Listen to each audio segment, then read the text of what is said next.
नमस्कार दोस्तों, education point channel पर आप सभी का स्वागत है। मेरा नाम है दीपक शोरान। हम chapter the living organisms and there surroundings के बारे में पढ़ रहे थे।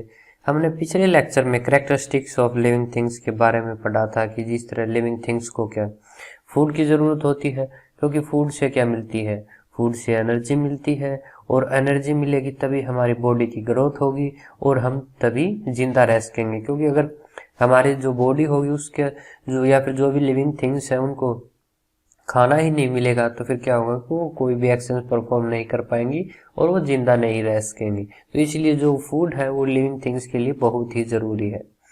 जो फूड है उसका प्रोसेस अलग हो सकता है। जिस तरह जो प्लांट्स होते हैं वो फोटोसिंथेसिस के थ्रू अपना खाना बनाते हैं, जबकि जो एनिमल्स होते हैं वो उन प्लांट्स के ऊपर डिपेंडेंट होते हैं या फिर कोई दूसरा एनिमल है उसके ऊपर डिपेंडेंट होते हैं। तो फिर ये मीन्स ये डायरेक्टली और इनडायरेक्टली रूप से प्लांट्स के ऊपर ही डिपेंडेंट है। और जो प्लांट्स है अपना खाना किस तरह से बनाते हैं वो फोटोसिंथेसिस के थ्रू बनाते हैं। फोटोसिंथेसिस में क्या होता है, कोई भी प्लांट वाटर और कार्बन डाइऑक्साइड को मीन्स जो उसकी रूट्स है उससे पानी लेकर और जो एटमॉस्फेयर है उसमें लीव्स के थ्रू कार्बन डाइऑक्साइड लेकर जो क्लोरोफिल है वो सनलाइट की प्रेजेंस में उसको ग्लूकोज और ऑक्सीजन में कन्वर्ट कर देता है और जो ग्लूकोज बनता है वो ही एक प्लांट का खाना होता है या फिर उसका भोजन होता है। तो इस तरह आपने देखा कि जो लिविंग थिंग्स के लिए जो फूड है वो बहुत ही ज़रूरी है। लेकिन जो नॉन लिविंग थिंग्स होती है उन्हें खाने की, हवा की और पानी की कोई ज़रूरत नहीं होती। जिस तरह अगर मैं बात करूँ एग्जांपल, जिस तरह कोई पत्थर है तो फिर पत्थर को क्या कुछ किसी भी खाने की ज़रूरत नहीं होती और न ही किसी हवा की और पानी की ज़रूरत होती है। तो इस तरह आपने देखा कि जितने भी लिविंग थिंग्स हैं उनके लिए फूड बहुत ही ज़रूरी है। ग्रोथ, अब बात करते हैं कि उनके अंदर ग्रोथ किस तरह से होती है।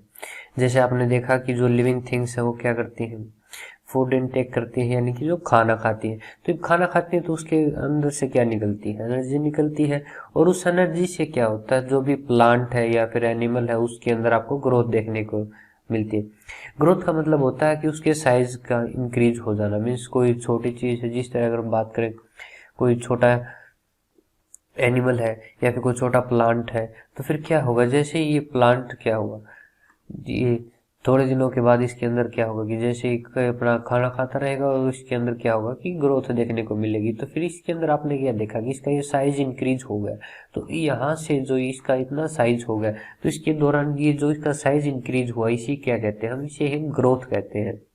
मीन्स जो स्मॉलर है वो क्या होते हैं, थोड़े दिनों के बाद बिगर या फिर लार्जर हो जाते हैं साइज में। जिस तरह जो जो टाइम स्पेंड होता जाता है या फिर जो जिस तरह समय निकलता जाता है तो समय के साथ साथ उनके अंदर हमें ग्रोथ देखने को मिलती है। मीन्स जो इस तरह जो साइज का इंक्रीज होना है क्या कहलाता है, ग्रोथ कहलाता है। और जो सभी लिविंग थिंग्स हैं ये किसी न किसी सेल से मिलकर बने हुए होते हैं और जो इनके अंदर जो सेल्स का जितना डिवीजन होगा, मीन्स जितनी अगर मान लीजिए ये एक सेल है और ये अगर मान ली टूट कर ये इसकी 4 सेल्स बन गई तो फिर इस तरह क्या होगा कि इससे 1 से 4 सेल बन जाएगी और उन 4 से और आगे 4। तो फिर इस तरह क्या हो रहा है कि इनके अंदर इंक्रीमेंट हो रहा है। मीन्स इनकी जो सेल है इनकी डिवीजन होकर इनके अंदर इनकी संख्या बढ़ रही है। तो फिर इस तरह क्या हो रहा है, इनके अंदर ग्रोथ हो रही है। तो फिर इस तरह हमें जो प्लांट्स है या फिर एनिमल्स है या फिर जो भी लिविंग थिंग्स है उनके अंदर हमें ग्रोथ देखने को मिलती है।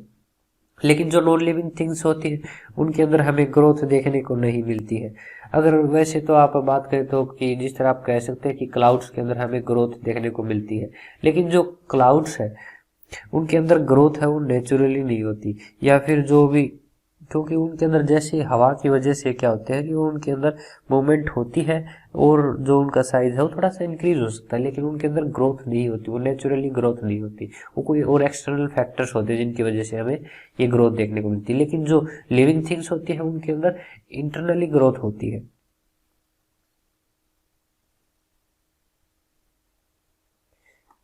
मूवमेंट मीन्स उनके अंदर जो भी मूवमेंट, जिस तरह हम एक प्लेस से दूसरे प्लेस पर जाते हैं तो इस दौरान क्या होती है, मूवमेंट होती है। या फिर जो हम हाथ को हिलाते हैं या फिर जो पैरों को हिलाते हैं तो या फिर चल के जाते हैं तो इस दौरान क्या होता है कि जो हमारी बॉडी के डिफरेंट डिफरेंट पार्ट्स क्या करते हैं, मूव करते हैं। तो इस तरह जो मूव करना होता है जो बॉडी पार्ट्स हैं या फिर कंप्लीट बॉडी का, तो उसे ही हम मूवमेंट कहते हैं। जो ये मूवमेंट है हमें लिविंग थिंग्स के अंदर देखने को मिलती है। अब बात करेंगे कि किस तरह से देखने को मिलती है। जिस तरह हम जो एनिमल्स हैं वो एक प्लेस टू प्लेस मीन्स जिस तरह यहाँ से चलकर किसी दूसरी जगह पर जा सकते हैं, तो इस दौरान क्या देखा कि आपने यहाँ पर क्या हो गया मूव करके, तो इस दौरान आपने मूवमेंट देखी। लेकिन जो प्लांट्स होते हैं उसके अंदर हमें मूवमेंट देखने को मिलती है, लेकिन वो एक ही जगह पर फिक्स होते हैं, हमें सिर्फ वही मूवमेंट देखने को मिलती है। जिस तरह आपने देखा कि ये प्लांट छोटा सा, तो थोड़े दिन बाद क्या होगा, इसके साइज इंक्रीज हो जाएगा। तो फिर इस दौरान क्या देखा कि जो इसके जो लीव्स है वो भी बहुत सारी जो छोटी लीव्स है वो बड़ी हो जाएंगी। तो फिर इसके अंदर क्या हो रही है, इस तरह मूवमेंट देखने को मिलती है कि जिस तरह इसके अंदर फ्लावर्स आ गए या फिर कोई और नई टहनियाँ आ गई या फिर पत्ते आ गए। तो फिर इस दौरान क्या है, ये जो है एक जगह से दूसरी जगह पर मूव तो नहीं कर सकता, लेकिन इसके अंदर मूवमेंट तो हमें देखने को मिलती है। जिस तरह कई बार देखा होगा कि जो प्लांट होता है, जो प्लांट का फेस होता है या फिर इसका जो टॉप की बात करें तो वो हमेशा सन की तरफ होता है, क्योंकि जो सन से लाइट एब्जॉर्व करता है। तो इस दौरान क्या देखते हैं कि जो इसका जो फेस होता है वो हमेशा सन की तरफ होता है। तो जैसे ही अगर मान लिया सन यहाँ पर है, यहाँ से मूव करके यहाँ हो गया, तो फिर क्या होगा, इस दौरान जो प्लांट्स है कुछ इस तरह से हो जाएगा। तो फिर इस तरह जो इसके अंदर आप मूवमेंट देख पा रहे हैं, ये किस वजह से हो रही है, ये सन के अकॉर्डिंग हो रही है ये मूवमेंट। तो फिर ये इसके खुद की मूवमेंट है। तो फिर इस दौरान जो लिविंग थिंग्स है वो अपने आप मूव करती है। तो फिर इस तरह जो मूवमेंट हमें देखने को मिलती है। जो नॉन लिविंग थिंग्स होती है हमें उनके अंदर ऑटोमेटिकली या फिर इंटरनली मूवमेंट नहीं देखने को मिलती है। जिस तरह क्लाउड्स की बात करें, क्लाउड्स क्या है, आपने देखा होगा कि आसमान में जो बादल होते हैं वो एक जगह से दूसरी जगह पर घूमते रहते हैं, फिर चलते रहते हैं। तो जो इसके अंदर जो मूवमेंट होती है वो किस वजह से होती है, वो हवा के चलने की वजह से होती है। तो फिर इस तरह हमें कुछ नॉन लिविंग थिंग्स है जिनके अंदर मूवमेंट देखने को मिलती है। या फिर बात करें कोई कार है या फिर बस है, वो अपने आप नहीं चलती, क्योंकि उनके अंदर हम क्या डालते हैं, फ्यूल डालते हैं। जिस तरह फ्यूल की बात करें तो पेट्रोल या फिर डीजल, जब उनका कंबसन होता है तो उनके दौरान कुछ गैसेज प्रोड्यूस होती है, कोई एनर्जी प्रोड्यूस होती है जिसकी वजह से वो चलते हैं। तो फिर इस तरह हमें उनके अंदर मूवमेंट देखने को मिलती है। लेकिन जो लिविंग थिंग्स होती है उनके अंदर इंटरनल फैक्टर्स की वजह से मूवमेंट होती है, लेकिन जो नॉन लिविंग थिंग्स होती है उनके अंदर एक्सटर्नल फैक्टर्स की वजह से हमें मूवमेंट देखने को मिलती है। Response to stimuli. Stimuli means जो हमारे सराउंडिंग में कोई भी चेंज हो रहा है तो उसके प्रति हमारा जो लिविंग थिंग्स है उनका क्या रिस्पॉन्स होता है। आपने देखा होगा कि अगर हमारा कोई भी सराउंडिंग में चेंज होता है तो हम उसके प्रति रिस्पॉन्ड करते हैं। जिस तरह अगर मान लिया कहीं से स्मेल आ रही है तो हम उसको नाक से सूंघते हैं और उसके दौरान फिर उसके ऊपर हम रिएक्ट करते हैं कि वो खुशबू अच्छी है या फिर वो बदबू है। तो इस दौरान आपने क्या देखा कि आपने उसके प्रति रिस्पॉन्ड किया कि ये अगर अच्छी खुशबू आ रही है तो फिर आप क्या कहेंगे कि बहुत अच्छी खुशबू आ रही है। लेकिन अगर मान लिया कहीं से बदबू आ रही है तो आप कहोगे कि उफ यहाँ पर तो बहुत ज्यादा बदबू आ रही। तो इस तरह आपने क्या देखा कि वहां पर उसके प्रति आपने अपना रिस्पॉन्स दिया। तो जो इस तरह के जो चेंजेस होते हैं उनके प्रति जो लिविंग थिंग्स है वो रिस्पॉन्ड करती है। मीन्स कुछ ना कुछ उनके अंदर एक्टिविटीज होती है। जिस तरह आपने देखा होगा कि आप अगर धूप में जाते हो तो आपको गर्मी महसूस होती है, लेकिन जब सर्दियों में आप धूप में जाते हो तो तब आपको अच्छा फील होता है। इसी तरह जब कहीं पर साउंड कम होती है, कहीं ज्यादा होती है, तो उस दौरान हमें जो रिस्पॉन्सेज है हमारी बॉडी के अंदर वो देखने को मिलते हैं।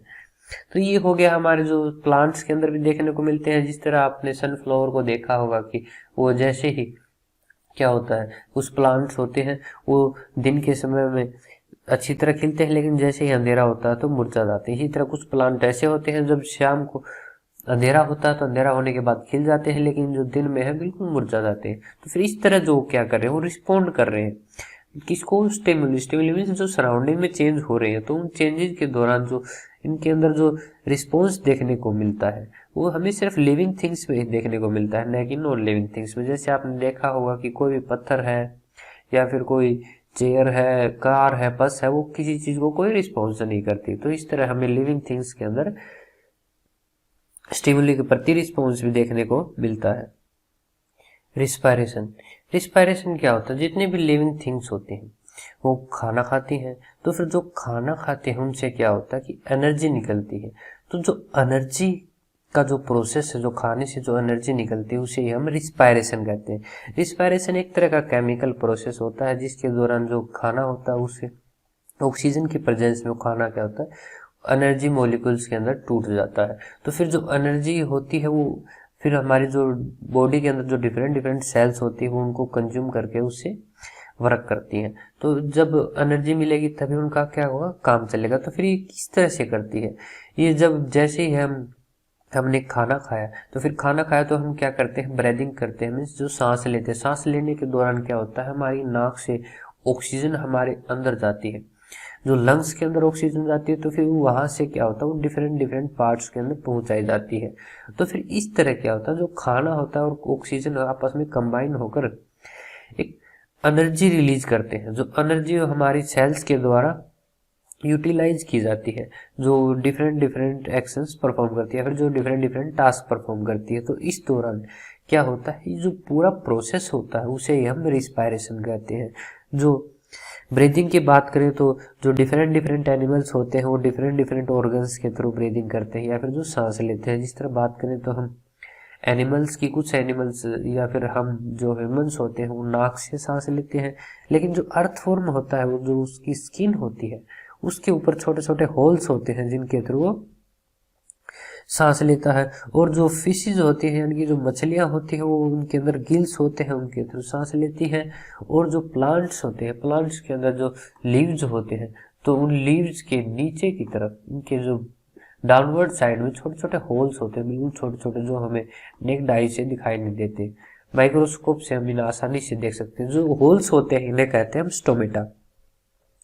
तो जो गैसेज का एक्सचेंज होता है जो लीव्स में इन स्टोमेटाज के थ्रू होता है। तो फिर इस तरह तो जो डिफरेंट डिफरेंट एनिमल्स हैं या फिर जो लिविंग ऑर्गेनिजम्स हैं वो क्या करते हैं, ब्रीदिंग करके उनके अंदर हमें रिस्पायरेशन देखने को मिलता है। एक्सक्रेशन क्या होता है, आपने देखा कि जैसे हमने खाना खाया तो फिर उससे क्या होगा, एनर्जी रिलीज होगी, तो उस दौरान कुछ वेस्ट प्रोडक्ट भी बनते हैं। तो जो वेस्ट प्रोडक्ट बनते हैं तो फिर उसको बाहर निकालने के प्रोसेस को, means the removal of waste substances, जो वेस्ट सब्सटेंसेज हमको बॉडी से बाहर निकालने के प्रोसेस को ही हम एक्सक्रेशन कहते हैं। एक्सक्रेशन मीन्स ये हमें सिर्फ लिविंग ऑर्गेनिजम्स के अंदर ही देखने को मिलता है, क्योंकि जो प्लांट्स होते हैं उनके अंदर ऑक्सीजन प्रोड्यूस होती है जो कि एक वेस्ट प्रोडक्ट होता है, वो तो स्टोमेटा के थ्रू बाहर निकाल देते हैं। इसी तरह जो हम खाना खाते हैं तो उस दौरान क्या होता है कि हमारी बॉडी के अंदर भी वेस्ट प्रोडक्ट बनते हैं जो स्वेटिंग के थ्रू भी बाहर आ सकते हैं, या फिर कुछ जो टॉयलेट के थ्रू है वो भी बाहर आते हैं। तो इस दौरान हमने क्या देखा कि जो लिविंग ऑर्गेनिज्म है उनके अंदर हमें एक्सक्रेशन देखने को मिलता है। जो नॉन लिविंग थिंग्स होती है उनके अंदर कोई भी एक्सक्रेशन नहीं होता। जिस तरह जो रॉक है, टेबल है, चेयर है, तो वो क्या करती है, वो कुछ भी एक्सक्रेट नहीं करती। जो इस तरह का प्रोसेस होता है means removal of waste substances, उसे हम एक्सक्रेशन कहते हैं। Differences between living things and non living things, means जो लिविंग थिंग्स होती और नॉन लिविंग थिंग्स होती है उनके बीच क्या क्या डिफरेंसेस होते हैं। जो लिविंग थिंग्स होती है उन्हें फूड, एयर और वाटर की जरूरत होती है, जबकि नॉन लिविंग थिंग्स को इन चीज़ों की कोई ज़रूरत नहीं होती। लिविंग थिंग्स के अंदर हमें ग्रोथ देखने को मिलती है, लेकिन नॉन लिविंग थिंग के अंदर कोई भी ग्रोथ देखने को नहीं मिलती। लिविंग थिंग्स अपने आप मूव कर सकते हैं, मीन्स उनके अंदर हमें मूवमेंट देखने को मिलती है, जबकि नॉन लिविंग थिंग्स अपने आप मूवमेंट नहीं कर सकती। लिविंग थिंग्स होती है वो स्टिमुली के प्रति रिस्पॉन्ड करते हैं, मीन्स जो भी सराउंडिंग में चेंजेस होते हैं तो उनके प्रति अपनी प्रतिक्रिया व्यक्त करती हैं, जबकि नॉन लिविंग थिंग्स के अंदर ऐसा कुछ भी देखने को नहीं मिलता। जो लिविंग थिंग्स हैं उनके अंदर हमें रिप्रोडक्शन भी देखने को मिलता है, मीन्स वो अपनी जैसी एक नई चीज पैदा कर सकती है, लेकिन नॉन लिविंग थिंग्स ऐसा कुछ नहीं कर सकती। लिविंग थिंग्स के अंदर रिस्पायरेशन होता है, मीन्स जो खाना खाते हैं उससे एनर्जी रिलीज होती है, जबकि नॉन लिविंग थिंग्स के अंदर ऐसा कुछ नहीं होता। लिविंग थिंग्स के अंदर हमें एक्सक्रेशन भी देखने को मिलता है, मीन्स जो खाना खाती है तो उस दौरान जो भी वेस्ट प्रोडक्ट निकलता है तो उसको बॉडी से बाहर निकाल देती है। जो नॉन लिविंग थिंग्स होती है उनके अंदर ऐसा कोई प्रोसेस नहीं होता। लिविंग थिंग्स के अंदर क्या होता है, एक डेफिनेट लाइफ स्पेन होता है, जबकि नॉन लिविंग थिंग्स का कोई डेफिनेट लाइफ स्पेन नहीं होता, क्योंकि जो लिविंग थिंग्स होती है वो उनकी कोई एक एज होती है, उससे ज्यादा वो नहीं जिंदा रह सकती। तो आज के लिए इतना ही काफी, मिलते हैं अगले वीडियो में। Thanks for watching the video.